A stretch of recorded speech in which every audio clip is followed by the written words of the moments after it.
Nabi dan Rasul adalah manusia-manusia pilihan yang bertugas memberi petunjuk kepada manusia tentang keesaan Allah Subhanahu wa Ta'ala dan membina mereka agar melaksanakan ajarannya. Ciri-ciri mereka dikemukakan dalam Al-Quran, Alladzina yubalayuna risalatillahi wa yasyaunahu wa la yasyauna ahadan ila Allaha wa kafabillahi hasiban, ialah orang-orang yang menyampaikan risalah-risalah Allah. Mereka takut kepadanya dan mereka tiada takut kepada seorang pun selain kepada Allah. Dan cukuplah Allah sebagai pembuat perhitungan. Quran Surat Al-Ahzab ayat 39.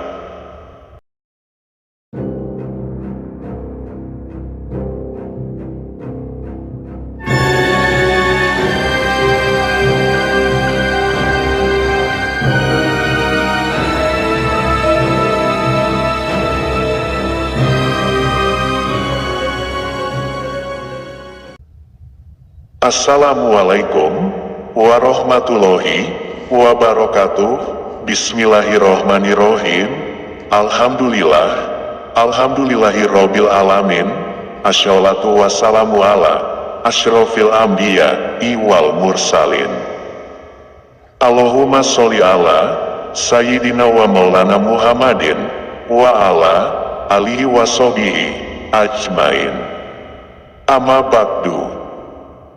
Alhamdulillah wa syukurillah, kita masih bisa berjumpa di kesempatan ini dalam keadaan sehat dan bahagia. Marilah kita haturkan salam taklid kita kepada junjungan kita Nabi Agung Muhammad Sallallahu Alaihi Wasallam. Baik sobatku, lanjut ke dalam materi. Di dunia ini sebenarnya banyak nabi dan rasul yang telah diturunkan, tetapi yang wajib diketahui oleh umat Islam adalah sebanyak 25 nabi dan rasul. Nabi dan rasul adalah manusia-manusia pilihan yang bertugas memberi dan menyampaikan petunjuk kepada manusia tentang keesaan Allah Subhanahu wa Ta'ala dan membina mereka agar melaksanakan ajarannya. Ciri-ciri mereka dikemukakan dalam Al-Quran. Alladzina yubalayuna risalatillahi wa yasyaunahu wa la yasyauna ahadan ila Allaha wa kafabillahi hasiban. Ialah orang-orang yang menyampaikan risalah-risalah Allah. Mereka takut kepadanya dan mereka tiada takut kepada seorang pun selain kepada Allah. Dan cukuplah Allah sebagai pembuat perhitungan. Quran Surat Al-Ahzab ayat 39.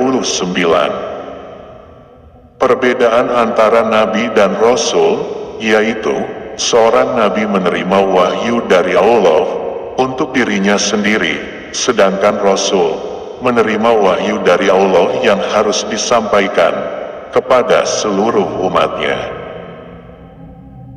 Para nabi dan rasul mempunyai 4 sifat wajib dan 4 sifat mustahil, serta 1 sifat jais, yaitu sidik artinya benar, mustahil ia kizib yang artinya dusta, amanah artinya dapat dipercaya mustahil, khianat yang berarti curang, tablik yaitu menyampaikan wahyu kepada umatnya.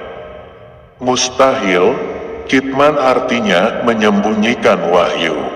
Fatona yang berarti pandai atau cerdas. Mustahil, jahlun artinya bodoh. Bersifat jais yaitu arodul basyariyah yang bisa diartikan sifat-sifat sebagaimana manusia. Sekedar mengingatkan kembali. Baik sobat, hari ini saya akan ceritakan asal mula kenapa Allah harus menciptakan makhluk yang disebut manusia. Dan ingatlah ketika Tuhanmu berfirman kepada malaikat, sesungguhnya aku hendak menjadikan seorang khalifah di bumi. Para malaikat pun bertanya tentang hikmat ketetapan Tuhan itu dengan berkata, adakah engkau, ya Tuhan kami, hendak menjadikan di bumi itu makhluk yang akan membuat bencana dan menumpahkan darah, saling bunuh-bunuhan, padahal kami senantiasa bertasbih dengan memuji-Mu dan mensucikan-Mu. Tuhan berfirman, sesungguhnya aku mengetahui akan apa yang kamu tidak mengetahuinya. Al-Baqarah ayat 30. Menurut syariat Islam, Adam tidak diciptakan di bumi, tetapi diturunkan di muka bumi sebagai manusia dan diangkat ditunjuk Allah sebagai khalifah, pemimpin, pengganti, penerus di muka bumi atau sebagai makhluk pengganti yang sebelumnya sudah ada makhluk lain. Maka dengan kata lain adalah, Adam bukanlah makhluk berakal pertama yang memimpin di bumi. Dalam Al-Quran disebutkan 3 jenis makhluk berakal yang diciptakan Allah, yaitu manusia, jin, dan malaikat. Manusia dan jin memiliki tujuan penciptaan yang sama, oleh karena itu sama-sama memiliki akal yang dinamis dan nafsu, namun hidup pada dimensi yang berbeda.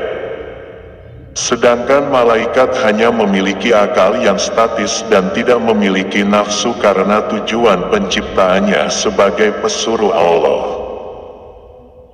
Tidak tertutup kemungkinan bahwa ada makhluk berakal lain selain ketiga makhluk ini. Dari ayat Al-Baqarah ayat 30, banyak mengundang pertanyaan, siapakah makhluk yang berbuat kerusakan yang dimaksud oleh malaikat pada ayat tersebut? Ulama berpendapat bahwa makhluk berakal yang dimaksud tidak lain adalah jin, seperti dalam kitab tafsir Ibnu Katsir mengatakan. Yang dimaksud dengan makhluk sebelum Adam diciptakan adalah jin yang suka berbuat kerusuhan. Diciptakanlah Adam oleh Allah dari segumpal tanah liat yang kering dan lumpur hitam yang dibentuk sedemikian rupa.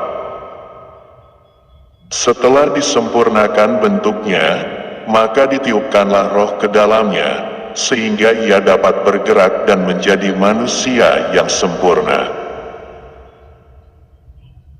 Saat semua makhluk penghuni surga bersujud, menyaksikan keagungan Allah itu, hanya iblis dari bangsa jin yang membangkang dan enggan mematuhi perintah Allah, karena merasa dirinya lebih mulia, lebih utama, dan lebih agung dari Adam.